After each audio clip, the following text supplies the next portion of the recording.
Hey, what's going on, guys? I'm going to talk today about how Ilhan Omar is wrong about the drone strikes in Somalia. She said that the drone strikes in Somalia have increased, which they have under President Trump, but they've been taking out a terrorist group called Al-Shabaab, who's linked with Al-Qaeda, and they've also been taking out ISIS Somalia. And the Mogadishu-based Hiral Institute said that the drone strikes have actually led to a decrease in terror attacks by Al-Shabaab, not an increase.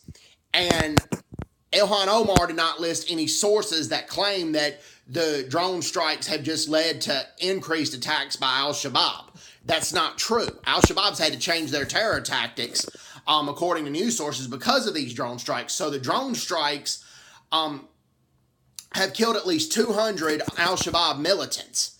And they've done good in helping make Somalia safer and more stable. So Ilhan Omar is wrong about that. So her claims are just factless. So this just shows you how much of an idiot Ilhan Omar is. So I hope everybody's doing well. Take care. God bless. Bye-bye. And bye-bye. Bye-bye.